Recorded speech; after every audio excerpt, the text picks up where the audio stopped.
요한복음에 대해서 저희들 이제 주일날 함께 살펴보고 있는데요. 오늘 함께 읽은 말씀을 통해서 성전이신 예수님이라는 제목으로 하나님 말씀 전하도록 하겠습니다. 지난 시간에는 가나 혼인잔치에서 예수님께서 물로 포도주를 만드신 그 사건 말씀드렸습니다. 그 잔치 현장에 보면 물을 담을 수 있는 6항아리가 놓여 있었다고 지난 시간 성경에 나와 있습니다. 그 6덩이의 물 항아리, 어떤 사용 용도냐면 유대인의 결례, 율법의 예대로 사람들 들어오고 나갈 때 손발을 닦을 수 있는 그런 용도로 그 물덩이가 놓여져 있었습니다. 그 그림 자체는 유대교를 보여줍니다. 구약 율법을 중심으로 세워진 유대교가 지금 얼마나 한심하게 되어 있는지, 잔치집에서 포도주가 떨어진 것 같이 모양은 있고 형식은 남아있지만 참된 생명이 떨어져 있는 그 그림을 그 잔치집에 물덩이 그리고 포도주가 떨어져 있는 모습을 통해서 보여주고 있습니다. 바로 그때 예수님께서 오셔서 물을 포도주로 만들어 주시는 기적을 베풀어 주십니다. 우리는 그 기적을 통해서 예수님이 어떤 분인지를 확인하게 됩니다. 잔치를 진짜 잔치 되게 하시는 분, 바로 우리 예수님이라는 것입니다. 예수님이 우리의 삶에 들어오시면 우리는 완전히 달라지게 됩니다. 물과 포도주 완전히 다른 것입니다. 그와 마찬가지로 예수님이 없는 인생과 예수님이 없이 살던 인생에서 예수님과 함께 살아가는 인생은 물과 포도주와 같이 질적으로 완전히 다른 삶을 살게 된다는 것입니다. 확연한 차이가 있다는 것입니다. 여러분들은 매일매일 그 차이를 경험하고 계십니까? 어떤 분은 나는 처음부터 포도주였다 이렇게 말씀하시는 분이 계실 것 같아요. 그래서 물로서 살았던 그 시절이 도무지 생각이 안 나시는 분들도 있을 것입니다. 축복이라고 저는 생각합니다. 그러나 중간에 물이 포도주로 바뀐 것처럼 예수님 때문에, 예수님 믿고 안 믿고 이 전후가 확실하신 분들은 이 말씀이 무슨 뜻인지 더 실감하실 것이라고 생각이 됩니다. 우리는 매일매일 이 예수님을 맛볼 수 있어야 합니다. 연회장에서 그 떠온 포도주를 맛본 그 연회장이 그런 이야기를 합니다. 우리 2장 10절에 있는 말씀 같이 한번 읽어보도록 하겠습니다. 말하되 사람마다 먼저 좋은 포도주를 내고 취한 후에 낮은 것을 내거늘 그대는 지금까지 좋은 포도주를 두었도다. 예수님께서 이 땅에서 처음 기적을 베푸신 것이 물을 포도주로 만든 기적입니다. 혹자는 그렇게 이야기합니다. 예수님께서 왜 하필 처음 기적이 물을 포도주로, 이 포도주가 무엇입니까? 일종의 술이지 않습니까? 그것이 처음 기적이라는 것이 참 여기에 무슨 의미가 있는 것인가 이렇게 이야기하고, 또 이 기적을 통해서 우리가 다른 건 몰라도 포도주 정도는 먹을 수 있다고 이렇게 주장하시는 분들도 있습니다. 이건 곁다리에 있는 별로 중요하지 않는 부분이고요. 이게 무슨 뜻입니까? 처음 맛본 그 포도주 맛보다 나중에 맛본 포도주가 훨씬 좋았다는 것입니다. 세상은 그렇지 않습니다. 세상은요, 처음에 좋고 뒤로 갈수록 그 맛이 떨어지는 것이 세상 이치고 세상의 모습입니다. 그렇지 않습니까? 이 세상에 있는 모든 것들이 그렇습니다. 처음에 좋았는데요, 계속 좋을 수는 없습니다. 여러분 그렇지 않으십니까? 내가 아무리 좋은 집을 사서 들어가도 처음에 좋은 집인데요, 한 달 지나면 처음에 그 느낌이 조금 줄어들어 있었을 것입니다. 여러분들 집에 사시면서 계속 좋아하시는 분 계십니까? 너무 좋다, 너무 좋다, 점점 더 좋다. 음식을 먹어도 어제보다 오늘이 너무너무 더 맛있다. 여러분들 밥을 드실 때 어제 먹었던 밥맛보다 오늘의 밥맛이 더 좋습니까? 그런 분들은 축복이라고 저는 생각합니다. 먹어도 맛있다는 분들은 정말 귀한 분들이라고 저는 생각하고요. 가끔 그런 분들을 만납니다.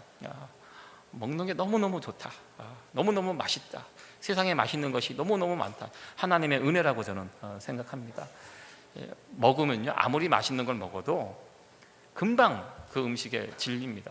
제가 뉴욕에 와서 생활을 하는데 복 중에 하나가 좋은 음식, 맛있는 음식을 많이 먹을 수 있는 거 참 큰 복이라고 저는 생각합니다.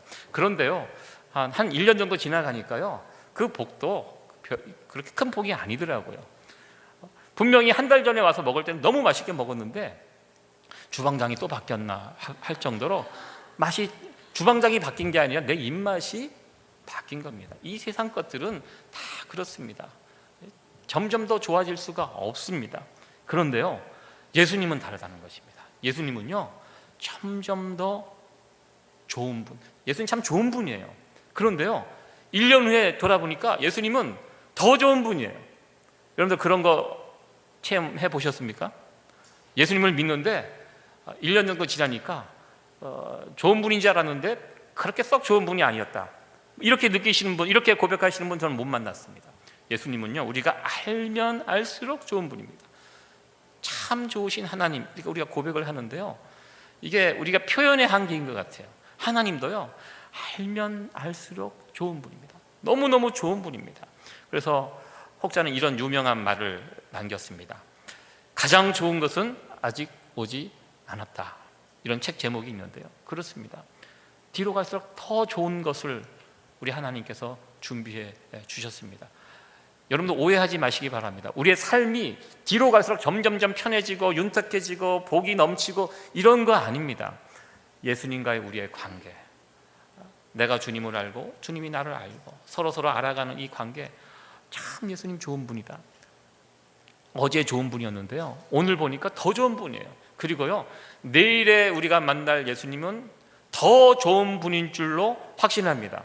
여러분들, 이 귀한 은혜가 저와 여러분들에게 매일매일 더해지기를 간절히 소원합니다. 요한복음은 예수님이 누구신지에 대해서 자세히 설명하는 책이라고 제가 말씀을 드렸습니다.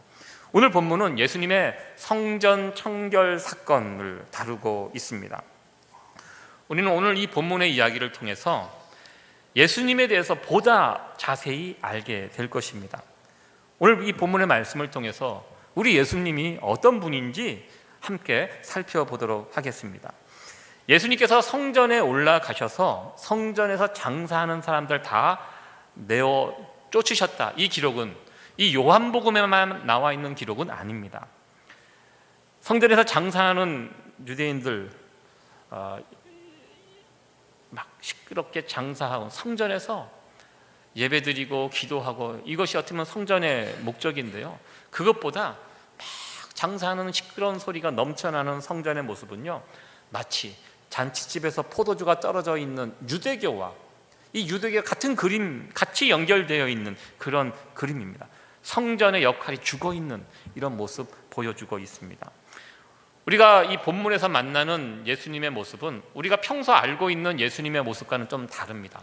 우리 예수님 온유하신 분이고 부드러운 분이시고, 목소리도 뭐 이렇게 들리지 않게, 이렇게 들리지 않게 막 큰 소리 치고 뭐 이렇게 악소리 내고 이런 분 우리 예수님 아니십니다. 이 성경에 나와 있는 예수님의 말씀을 이렇게 읽다 보면 예수님께서 이 말씀을 어떤 톤으로 하셨을까 상상을 해보게 됩니다.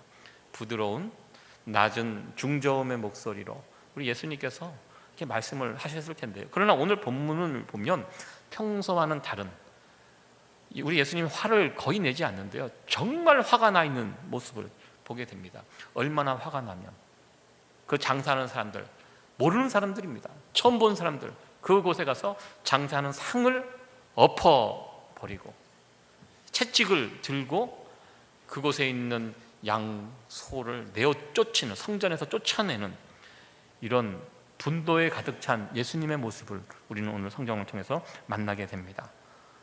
왜 이렇게 하셨을까? 성전에서 장사하면 안 된다.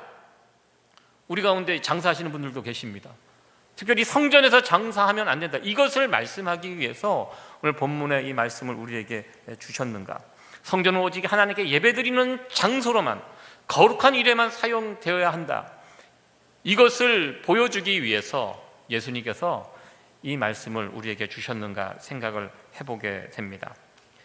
예수님께서 성전에서 이렇게 크게 분노하신 이유가 무엇일까 생각을 해보게 됩니다. 이 성전 청결 사건은요, 요한복음에 보면 앞부분에 나와 있습니다. 그러나 다른 복음서는 뒷부분에 나와 있습니다. 예수님의 십자가 사건, 마지막으로 예루살렘 성에 들어가시고 마지막 일주일에 그 사역을 앞에 두고 계실 때 일어났던 사건입니다. 예수님께서 사역의 마지막 순간에 있었던 사건이 성전 청결 사건입니다. 그런데 요한복음은 이 앞부분에 나와 있습니다. 여러분들 그 정도는 아시죠? 사복음서가 시간의 순서대로 역사책을 기록할 때 연대기 순으로 기록하는 역사책이 있습니다. 성경은 그런 역사책이 아닙니다. 마태, 마가, 누가, 요한이 각자의 어떤 생각을 가지고 내가 이 책을 통하여, 이 성경을 통하여 무엇을 주장할까, 무엇을 보여줄까, 예수님의 행적을 펼쳐놓고 그 순서를 자기가 정해서 사건들을 이렇게 다시 배열한 것이 사복음서의 내용입니다. 그래서 사복음서를 읽다 보면 순서가 이렇게 서로서로 바뀌어 있는 것들이 많이 있습니다. 이것이 잘못된 것이 아닙니다. 이게 왜냐하면 성경이 시간별로 기록한 책이 아니기 때문에 그렇습니다. 요한복음의 주제를 더 드러나기 위해서, 예수님이 누구신가를 사람들에게 알려주기 위해서 사도 요한은 이 성전 청결 사건을 앞부분에다 이렇게 배치를 해 놓았습니다. 성전에 들어가시기 전에 다른 복음서에서 알려주는 사건이 있습니다. 예수님께서 성전 들어가시기 전에 예루살렘 성에 올라오시면서 예루살렘 성을 바라보시면서 통곡하셨다라는 그 기사가 이 사건 앞에 나와 있습니다. 요한복음에는 이 부분이 나와 있지 않습니다. 예루살렘 성을 보시고 우셨다. 근데 이 우셨다는 이 동사가 사람이 죽었을 때 내는 통곡, 그때 사용하는 단어를 사용하고 있습니다. 심히 소리를 내시면서 엉엉 우셨다는 것입니다. 예수님께서. 주변 사람들은 울지 않았습니다. 그냥 정신없이 부산하게 예루살렘 성이 막 움직이고 있는 상황이었는데요, 예수님께서는 그 성을 바라보시면서 우셨습니다. 왜 우셨습니까? 그 성이 앞으로 어떻게 될 것인지를 우리 주님께서는 보고 계셨습니다. 예루살렘 성이 앞으로 어떻게 됩니까? AD 70년 예수님 십자가에 돌아가시고 40년이 되지 않은 상황에서 그 성이 멸망을 당하게 됩니다. 특별히 로마 군대에 의해서 AD 70년에 예루살렘이 함락이 되는데요, 그 예루살렘이 함락될 때 대단히 비참한 모습으로 이 예루살렘 성이 멸망을 당하게 됩니다. 여러분들, 로마가 훗날 예루살렘 성을 함락한 다음에 이것은 로마의 수치다라고 기록할 정도로 예루살렘 성에서 엄청난 만행을 로마 군대가 저지르게 됩니다. 보통 로마 군대가요, 전쟁을 할 때 데리고 나가는 군대의 숫자가 한 5만 명 정도가 맥시멈이라고 합니다. 5만 명 정도 가면은 웬만한 나라 다 정리했습니다. 그런데요, 예루살렘 성을 함락시키는데 8만 명이 왔습니다. 4년 동안 전쟁을 벌였습니다. 유대인들이요, 다른 민족들은 대충 싸우다가 안 되면 항복합니다. 그런데 유대인들은 우리가 어찌 저 이방 족속, 하나님의 민족 백성인데 이방 족속에게 무릎을 꿇을 수 있느냐, 결사항전을 합니다. 항복하지 않습니다. 끝까지 싸웠습니다. 그래서 로마 군대가 약이 올랐습니다. 그래? 내가 너희들 끝까지 잡아서 다 죽이겠다. 그래서 성 옆에 토성을 쌓아서 마지막에는 그 성에 들어가서요, 그 성 안에 있는 지도자들 다 죽이고 제사장들 다 죽이고 군대 군인들 성 밖으로 다 집어넣어서 죽였습니다. 그때 당시 전후로 해서 60만 명이 학살을 당했다고 합니다. 여러분들, 60만 명 대단한 숫자입니다. 이것은요, 훗날 나치가 600만 명의 유대인들을 죽였다라는 그 만행, 그것과 버금가는, 그 시대에 60만 명이면 엄청난 숫자입니다. 유대인들을 다 죽였습니다. 엄청난 비극이 벌어졌습니다. 예수님은 이 비극의 일들을 예루살렘 성을 바라보시면서 보고 계셨다는 것입니다. 그래서 예수님은 그 자리에서 성을 바라보시면서 펑펑 우셨습니다. 그리고 나서 예수님께서 예루살렘 성에 들어가셔서 제일 먼저 찾아간 곳이 어디입니까? 성전이라는 것입니다. 우리는 이 장면에서 우리는 생각을 하게 됩니다. 예루살렘의 멸망을 가슴 아파하시면서 통곡하신 예수님께서 제일 먼저 찾아간 곳 성전, 무슨 뜻입니까? 여기에 어떤 의미가 있다고 저는 생각합니다. 예루살렘이 왜 망했습니까? 그 이유? 여러 가지가 있을 것입니다. 가장 큰 이유, 예수님은 성전에서 그 이유를 찾았다는 것입니다. 성전이 그 성전의 역할을 못했기 때문에, 하나님께서 이스라엘 백성들에게 성전을 세워주신 그 역할을 감당하지 못했기 때문에 이스라엘의 멸망으로 이어진 것이 아닌가. 예수님의 행적을 통해서 우리는 이런 상상을 해보게 됩니다. 예수님 당시 이스라엘은, 또 예루살렘은 성전 중심으로 세워진 나라입니다. 이 성전이 잘 세워져서 그 역할을 제대로 했었더라면, 성전이 제대로만 작동이 되었더라면 예루살렘의 비참한 그 멸망은 피할 수 있지 않았을까, 그런 상상을 해보게 됩니다. 이 모습을 통해서 오늘날 우리에게 적용을 한번 해보았습니다. 여러분들도 뉴스를 들어서 아시겠지만 지난주 한국에 큰일이 있었습니다. 일본이 이제 경제적으로 경제 전쟁을 선포하고, 이제 뭐 총칼로 싸우는 전쟁이 아니라 경제 전쟁에 이제 본격적으로 돌입을 하게 되었습니다. 많은 분들이 걱정스럽게 이 상황들을 바라보고 있습니다. 미국이 좀 도와줄 줄 알았는데 안 도와줍니다. 일본하고 관계가 있기 때문에 좀 떨어져서, 그러니까 제가 주변에 있는 일본, 미국, 중국, 러시아, 한국을 둘러싼 북한까지 그 돌아가는 상황을 보면 정말 답답하고 안타깝습니다. 어느 누구도 손해보지 않으려고 합니다. 다 자기의 이익을 찾아서 움직이고, 지난 한 주 참 그런 모습을 보면서 안타까웠고, 이 위중한 와중에 또 북한은 또 미사일을 막 쏘고 있는 모습을 보면서 좀 화가 났습니다. 좀 이런 상황에 좀 가만히 좀 있지, 이 상황에서 또 저렇게 하는가 하면서 좀 속이 상했는데요. 저는 오늘의 이 상황 가운데 정말 우리가 정신 차려야 될 것이 어디인가? 전 교회라고 생각을 해 보았습니다.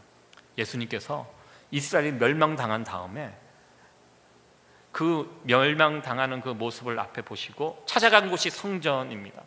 너희들이 제대로 역할을 못해서 이런 비극이 생겼다, 이것을 보여줍니다. 저는 앞으로 대한민국이 어떻게 될지 참 걱정스럽게 바라보는데요, 혹시 예수님께서 이 상황에 보시고 만약에 어떤 문제가 생겼을 때 어디에 책임을 물으실까 저는 생각을 해봅니다. 정치하는 정치 지도자들? 저는 아니라고 생각합니다. 우리 주님께서 오시면 교회를 찾아올 것이고 교회에다가 책임을 묻지 않을까, 그런 생각을 해 보았습니다. 왜냐하면요, 이 세상의 모든 문제 해결책이 예수 그리스도이기 때문입니다. 예수 그리스도가 빠져 있으면요 끝까지 저렇게 싸웁니다. 싸울 수밖에 없습니다.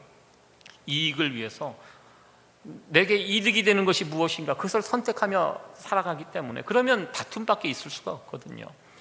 저는 이 세상의 모든 문제의 답은 예수 그리스도라고 생각합니다. 그렇기 때문에 교회가 답입니다. 지난주에 제가 존경하는 어느 목사님이 교회에서 어떤 설교를 했습니다. 어떤 설교를 했는데 그 설교가 끝나고 나서 많은 사람들에게 비판을 받고 그러셨습니다. 그분이 정치하시는 목사님이 결코 아닙니다. 시골에서 조용히 목회하시는 분이고 정말 교회를 아름답게 잘 섬기고 거의 이제 은퇴하실 때가 되셨고, 작년에 제가 뉴욕 지역에 부흥회도 다녀가신 걸로 제가 알고 있습니다. 참 좋으신 목사님입니다. 제가 저희 교단 목사님이고 믿고 존경하는, 가끔 그분의 메시지를 참 구수한 그런 사투리로 하시는 설교인데요, 참 은혜가 되는 그 메시지인데요, 그분이 신문에 났더라고요. 기사에 났는데 이분이 저녁에, 주일 저녁인지 수요일 저녁에 예배 시간에 그날따라 특별히 탈북자들을 중심으로 하는 그런 특별 예배를 그날 교회에서 드렸다고 합니다. 그러면서 그분이 강단에서 어떤 말씀을 했냐면, 북한 너무 믿지 말라. 지금 우리가 북한과 자꾸 판문점에서 만나고 또 트럼프가 만나고 분위기가 점점 좋아지고 있는데, 좋아지는 것처럼 보이는데 저 사람들은 믿을 수 없는 사람이라고. 그래서 우리가 특별히 이런 상황일수록 그 경계를 늦추면 안 된다, 이 말씀을 하셨습니다. 저도 제가 믿고 존경하는 목사님이기 때문에 그 말씀을 곰곰이 마음에 새겨봤습니다. 그렇구나. 우리가 어떤 통일에 대한 환상을 가지고 있구나. 저들은 절대로 변하지 않는구나. 특별히 한국교회는요, 공산주의와가 피 흘려 싸운 교회입니다. 그 전통이 남아 있습니다. 그래서 교회는 깨어서 이 부분을 세상에 지금 외치고 있는데요, 세상의 반응은 어떠합니까? 목사가 강단에서 정치적인 발언을 한다고 그 입을 다물라고 요구하고 있습니다. 그 목사님이 얼른 사과하셨습니다. 다시는, 그분이 평소에 그런 분이 아니었습니다. 오래 목회를 하고 교회, 나라를 위해서 기도하다 보니까 이 부분이 걱정이 되어서 강단에서 이 부분을 메시지로 전했는데요, 세상은 그걸 받지 않습니다. 오히려 비난하고, 그래서 이분이 급히 사과하고, 내가 두 번 다시 그런 부분 이야기하지 않겠습니다. 왜냐하면 교회에 있는 성도들을 지키기 위해서 그 부분이 그렇게 급히 이제 사과를 하셨는데요, 제가 그 모습을 보면서 좀 안타까웠습니다.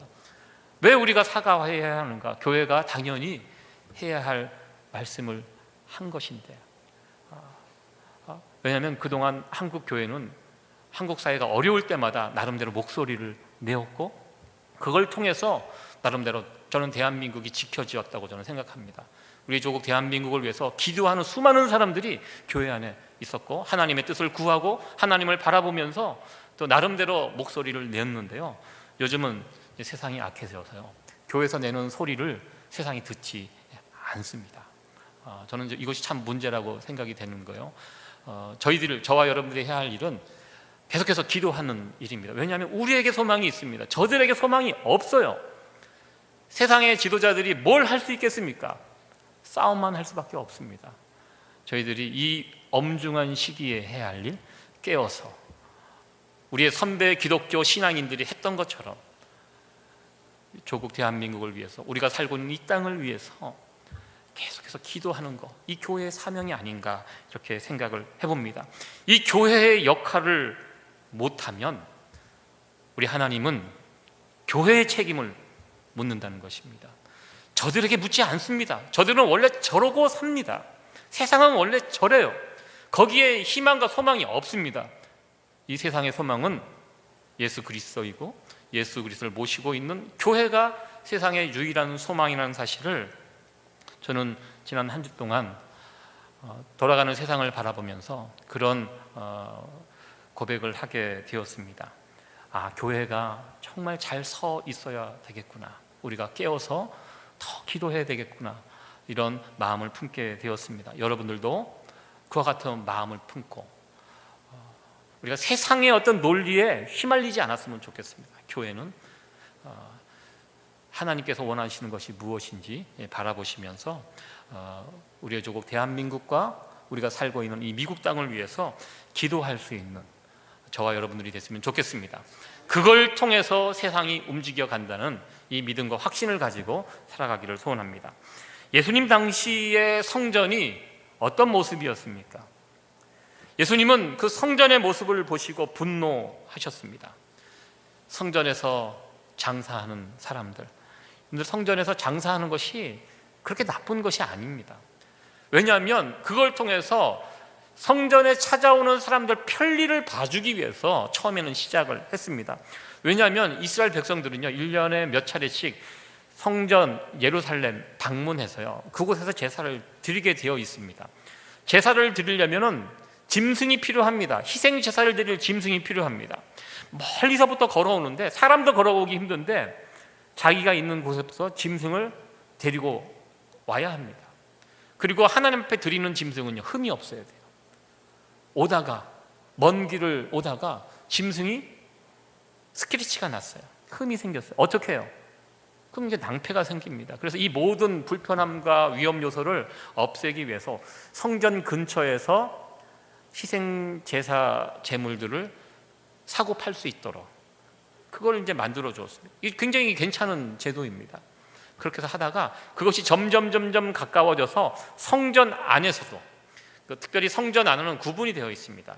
이방인의 뜰이 있습니다. 이방인들이 올 수 있는 한계, 그리고 여자들이 들어올 수 있는 그 한계, 그리고 유대인 남자들만 갈 수 있는 것, 이게 탁 구분이 되어 있습니다.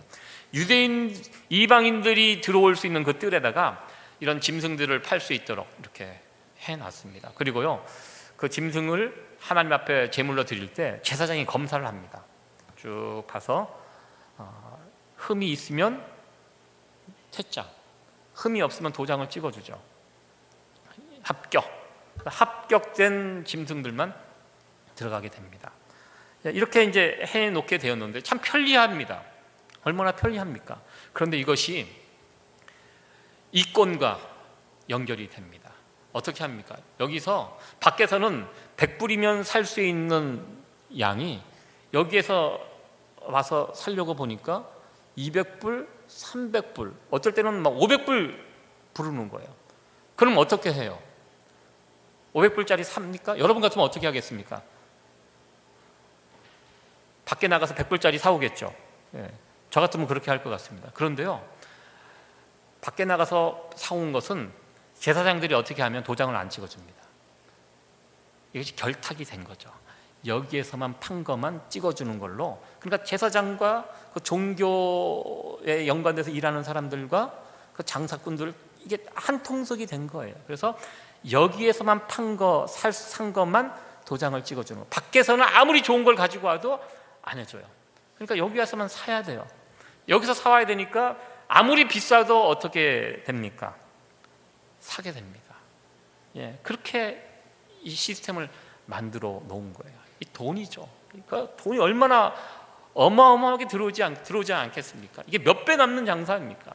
그 남는 장사로 제사장도 먹고 그 일에 연관된 사람들도 해먹고 두루두루 해먹고, 제사는 안 드릴 수 없기 때문에 이스라엘 백성들이, 여러분들 그런 마음으로 상황에서 예배를 드린다고 생각해 보십시오. 그 마음이 얼마나 아프겠습니까? 여러분들 바가지 한번 이렇게 당하면 얼마나 속상해요. 저는 어렸을 때 유원지에 가서 바가지를 씌었던 경험 아직까지 기억에 남아요. 아직도까지 그게 상처가 돼요.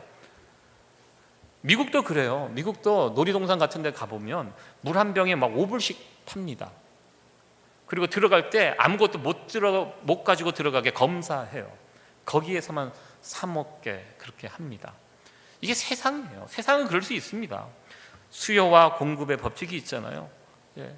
그거에 따라 가격이 형성이 되고, 뭐 매일 가는 것도 아니기 때문에 1년에 한 번 가갖고 5불짜리 물 먹고, 그래도 그건 냉장고에 들어있기 때문에 시원하잖아요. 그러면서 참 너무너무 비싸다 그러면서 한마디 하고 그냥 끝나지만, 지금 이런 일이 벌어지는 곳이 어딥니까? 성전입니다. 성전에서 이런 짓거리를 하고 있는 것입니다. 하나님 앞에 귀한 마음을 가지고 예배드리러 나왔는데, 밖에서는 100불이면 살 수 있는 양을 여기서 500불 지불하고, 그것이 뻔히 어떻게 돌아가는지 사람들이 바보입니까? 다 알죠. 어쩔 수 없이 그렇게 돈을 지불하고 하나님 앞에 나가 제사 드리는 그 사람의 심정이 어떨까요? 속에서는 분노가 끓겠죠. 나쁜 놈들, 어떻게 저럴 수가 있어. 그렇지만 어쩔 수 없는 것입니다. 제사를 여기까지 드리려고 걸어왔는데, 1년에 한 번 특별한 날인데, 그래서 그 마음이 다 상한 상태에서 예배드리고 나가는 이런 모습을 우리 주님께서 보셨습니다. 그리고 오늘 본문에는 좀 점잖게 표현이 되어 있습니다. 내 아버지의 집으로 장사하는 집을 만들지 말라. 그래, 다른 복음서에는 강도의 소굴이라고 이렇게 더 강하게 표현이 되어 있습니다. 강도, 우리가 이렇게 날강도라고 이렇게 이야기합니다. 그 역할을 누가 하고 있습니까? 제사장과 종교 지도자들이 강도가 되어서 성전에서 이런 행위들을 하고 있었다는 것입니다. 장사하는 집, 우리 교회를, 하나님의 성전을 장사하는 집으로 만들면 안 된다는 그런 말씀입니다. 그래서 이 말씀을 붙들고 많은 교회들이, 어떤 교회는 보니까요, 교회에서 어떤 바자회도 못하게 합니다. 우리는 뭐 작기 때문에 뭐 별 의미가 없지, 상관이 없지만, 큰 교회에서 만약에 바자회가 허락이 되면 매주 바자회 할 수밖에 없습니다. 왜냐하면 부서들이 많잖아요. 선교위원회가 바자회를 하면 옆에 있던 구제위원회가 가만히 안 있습니다. 우리도 하자. 그래서 구제위원회가 또 바자위원회를 하고, 왜 저들만 하냐, 우리도 하자. 뭐 각종 위원회들이, 교회 안에 부서들이 쫙 질비하게 있지 않습니까? 그 한 번씩 다 하게 되면 어떻게 되면, 어떤 계절에는요 매주 성도들이 봉다리 들고 옵니다. 왜냐하면 내가 아는 집사님이 파는데 안 살 수가 없거든요. 그래서 매주 뭔가 교회 와서 사와야 되는, 다 좋은 의미로 합니다. 이거 해서 선교사님 돕고, 어렵게 공부하는 학생들 돕고, 다 좋은 의도로 시작을 하지만, 이게 한번 잘못된 방향으로 가기 시작하면 매주 바자회 하게 되고, 교회 오시는 성도님들이 부담스러운 거예요. 그러니까 이게 교회, 이게 헌금을 정성껏 준비해서 오는데 이것도 외상으로 하기도 그렇고, 그러니까 교회 오는 발걸음이 힘들어지는 거예요. 그래서 어느 교회는 아주 그냥 바자회 못하게 못을 받고, 어떤 교회는 내귀에 그것을 적어내서, 우리 교회는 바자회 하지 않는다는 것을 내귀에다 적어놓고 하는 교회도 있는 것들을 보게 됩니다. 그러니까 교회에서 이런저런 물건만 팔고 사고 이러지만 않으면 괜찮은가? 오늘 본문이 이 말씀을 지금 하고 있는가? 이 부분을 좀 생각을 해보려고 합니다. 여러분들, 장사라는 거, 여러분들 장사 해보셔서 아시겠어요? 장사가 무엇입니까? 장사는 이윤을 남기는 것입니다. 물건을 사고 팔고 그러는 가운데 얼마나 이윤이 되는가? 이 세상의 요즘 가치관이 바로 여기에 있습니다. 요즘 뭐 장사의 신, 뭐 그런 책도 드라마도 있는 것 같은데요, 오늘날 세상의 가치관입니다. 오늘날 이 경제가 얼마나 중요합니까? 다 경제입니다. 어떻게 해야지 이익을 얻을 수 있는가? 어떻게 하면 손해를 보지 않는가? 너무너무 신경을 쓰고 살아가고 있습니다. 이것이 세상의 원리입니다. 일본의 아베가 한국을 왜 건드렸습니까? 그렇게 해야지 이득이 되기 때문에 그렇습니다. 세상의 원리는요, 내가 잘 되기 위해서 남을 죽여야 합니다. 이게 세상의 원리입니다. 내가 이득을 보기 위해서 누군가 손해를 보는 거, 이게 장사의 원리 아닙니까? 내가 더 많이 이득을 보기 위해서는 누군가 손해보는 사람이 있습니다. 한국을 때려야지, 그리고 나서 일본에서 아베의 인기가 얼마나 올라갔습니까? 참 신기하지 않습니까? 한국을 괴롭히면 괴롭힐수록 일본 안에서 인기가 높아가는, 이게 세상의 정확한 모습이라는 것입니다. 하나님의 집에서 장사하지 말라, 이 세상의 정신, 이것이 교회 안에서 작동하지 말라는 그런 의미입니다. 교회는 작동하는 원리가 세상과 다릅니다. 교회의 원리는 십자가입니다. 십자가의 원리가 무엇입니까? 세상의 원리와 정반대입니다. 장사의 원리와 정반대입니다. 십자가의 원리가 무엇입니까? 내 옆에 있는 사람을 살리기 위해서 내가 손해보는 것입니다. 이게 십자가입니다. 예수님께서 우리를 살리기 위해서 이 땅에 오셨고 십자가에 달려 죽으셨습니다. 죽으셔서 우리가 살아났습니다. 이게 십자가의 원리입니다. 예수님을 우리의 교회의 머리라고 이야기합니다. 예수님의 정신이 살아있는 것이 교회입니다. 예수님의 정신이 무엇입니까? 십자가라는 것입니다. 교회에 와서도 여전히 내가 어떻게 이득을 볼까? 내가 어떻게 이곳에서 중심이 될 수 있을까? 이건 세상의 원리, 장사하는 사람들의 원리를 붙잡고 살아가는 모습입니다. 그렇게 하지 말라는 것입니다. 교회는 십자가의 원리, 예수님이 보여주신, 내가 어떻게 해야지만 저 사람이 잘 될 수 있을까? 살아날 수 있을까? 다른 방법은 없습니다. 십자가의 원리입니다. 내가 양보하고 희생하고 내가 먼저 섬길 때 내 옆에 있는 사람들이 혜택을 보게 됩니다. 이것이 십자가의 정신입니다. 우리 세이비어 교회는 장사의 정신이 흐르는 교회가 아니라 이 십자가의 정신이 흐를 수 있는 그런 교회가 되어지기를 간절히 소원합니다. 그 다음 이어지는 그 말씀을 보면 대단히 그 당시 유대인들에게 충격을 주는 말씀이 이어지고 있는 것을 보게 됩니다.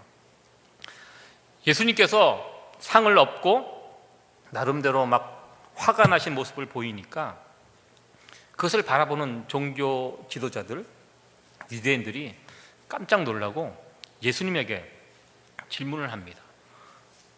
도대체 당신 무슨 권위로 그런 짓을 함부로 하느냐? 이 성전이 어떤 곳인데 이곳에서 이런 짓거리를 하느냐? 이렇게 이야기를 했습니다. 이에 예수님께서 19절 말씀을 주셨는데요, 우리 같이 한번 읽어보도록 하겠습니다. 시작.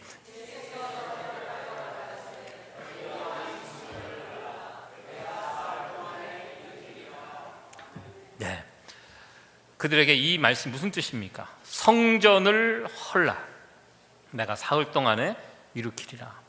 이 성전, 이스라엘 백성들에게, 유대인들에게 대단히 중요한 건물이라고 제가 말씀을 드렸습니다. 눈에 보이는 저 성전, 이스라엘 백성들에게는 생명과 같은 그 장소입니다. 성전이 무엇을 의미합니까? 성전은요, 하나님의 임재를 상징합니다. 성전이 세워진 그 과정이 있습니다. 하나님께서 이스라엘 백성들을 출애굽시키고 광야로 내모셨습니다. 광야 40년 동안 이스라엘 백성 내버려 두지 아니하시고 이스라엘 백성들 한가운데, 진 가운데 성막을 짓게 하셨습니다. 성막, 하나님은요 어느 곳에나 계시는 분입니다. 그런데요, 성막을 짓고 내가 너희와 함께 하겠다. 이 성막에 스스로 우리 하나님이 갇혀 계셨습니다. 어떻게 보면 갇혀 계신 것입니다. 하나님은요 절대로 어떤 곳에 지정된 장소에 갇혀 계시는 분이 아니거든요. 그러나 이스라엘 백성들을 위해서 내가 너희와 함께 하겠다. 그래서 낮에는 구름기둥, 밤에는 불기둥. 무슨 뜻입니까? 지금 하나님이 너와 함께 하고 있다는 것입니다. 걱정하지 말아라, 내가 너희와 함께 하겠다. 그래서 성막을 주시고 성막을 중심으로 이스라엘 백성들이 움직여 갔습니다. 그리고 그 성막을 중심으로 이스라엘 백성들이 움직여가고 결국 가나안 땅에 들어갔습니다. 가나안 땅에 들어가서 어떻게 됐습니까? 이 성막이 솔로몬 성전으로 완성이 되었습니다. 이 땅에 눈에 보이는, 예전에는 천막으로 되어 있던 하나님의 임재의 상징 성막이 이제 성소가 되었습니다. 성전이 되었습니다. 그래서 이스라엘 백성들 그 성전을 바라보면서 하나님은 내 편이야, 하나님은 지금 우리와 함께 하셔, 하나님은 나를 지금 지키고 있어, 우리 이스라엘을 지키고 있어. 그래서 성전 중심으로 이스라엘 백성들이 삶을 살아갔는데요, 근데 예수님께서 오셔서 그 성전을 허물어 버리라고 말씀을 하십니다. 굉장히 충격적인 말씀입니다. 그리고 나서 예수님께서 무슨 말씀을 하십니까? 저 성전을 헐면 내가 3일 지나면 다시 일으켜 세우겠다. 처음에 이 말씀을 주셨을 때는 아무도 이해를 하지 못했습니다. 그러니까 엉뚱한 이야기를 하잖아요.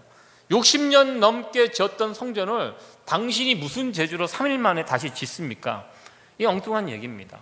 예수님은 이 부분에 대해서 더 이상 말씀하지 않았습니다. 그러나 제자들이 나중에 이게 무슨 말씀인지를 알게 됩니다. 오늘 본문 마지막 21절, 22절 같이 한번 읽어보도록 하겠습니다. 시작. 그러나 예수는 성전된 자기 육체를 가리켜 말씀하신 것이라. 죽은 자 가운데서 살아나신 후에야 제자들이 이 말씀하신 것을 기억하고 성경과 및 예수의 하신 말씀을 믿었더라. 아멘. 여기서 말씀하신 성전은요, 눈에 보이는 솔로몬 성전이 아니었습니다.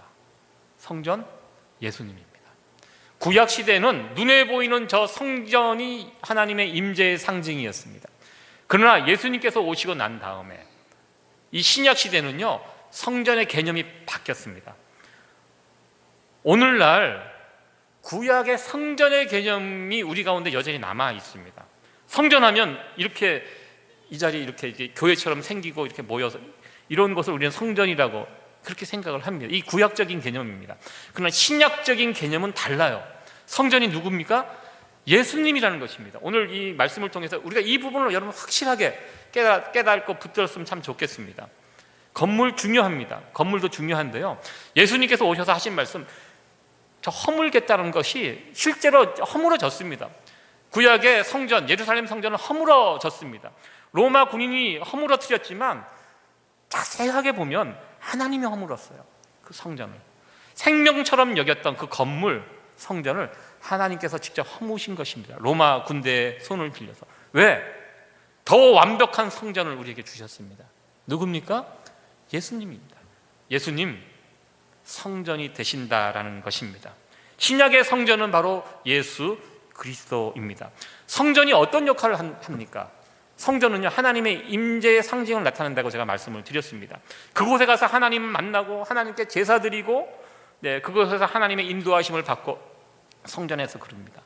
이 역할을 이제 누가 합니까? 예수님께서 하십니다.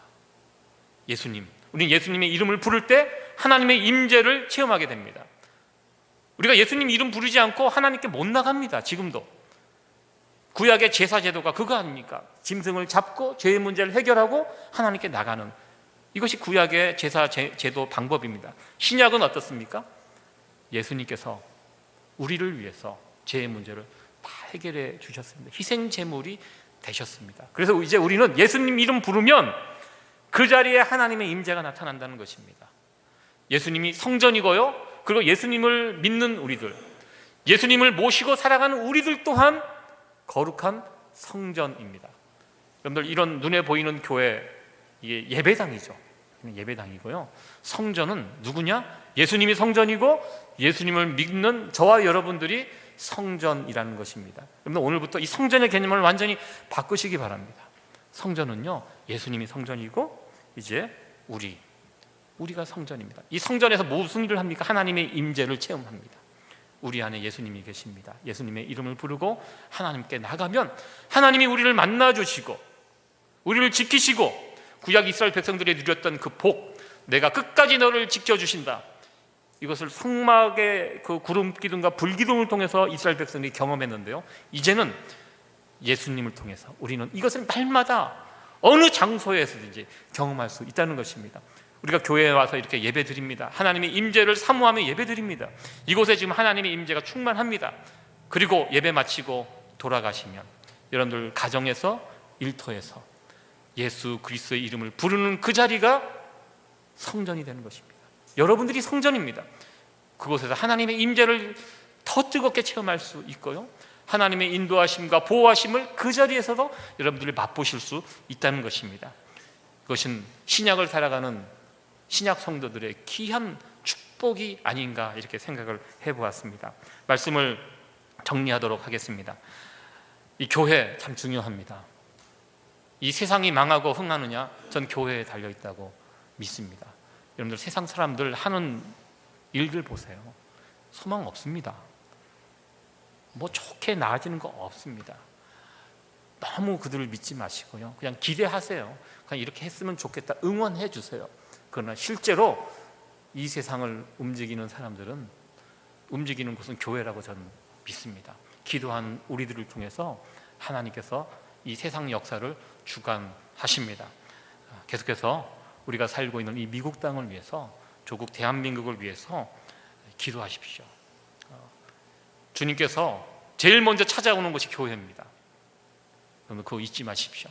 정치하는 사람들 거기가 찾아가시는 거 아닙니다. 우리들에게 찾아와서 우리에게 책임을 묻습니다. 이것을 생각하시면서 정말 참된 교회의 모습을 붙들고 살아갈 수 있는 저와 여러분들 됐으면 좋겠습니다. 교회는 장사의 원리가 작동되는 곳이 아닙니다.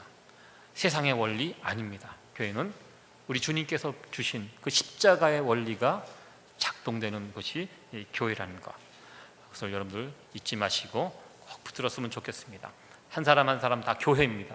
여러분들 세상에 나가셔서 이 교회의 역할을 잘 감당하실 수 있기를 소원합니다. 이곳에서만 교회의 영광과 하나님의 영광을 드러내는 그 일에 힘써야 되지만, 예배 때, 그러나 예배가 끝나고 여러분들 삶의 현장에 돌아가서 여러분들이 성전이라는 사실을 잃어버리지 말고 그곳에서 예수님의 이름을 부르고 하나님의 임재를 체험하여 하나님의 영광을 그 자리에서도 보여줄 수 있는 힘 있는 성도들 되어지기를 간절히 축원합니다. 네, 기도하시겠습니다.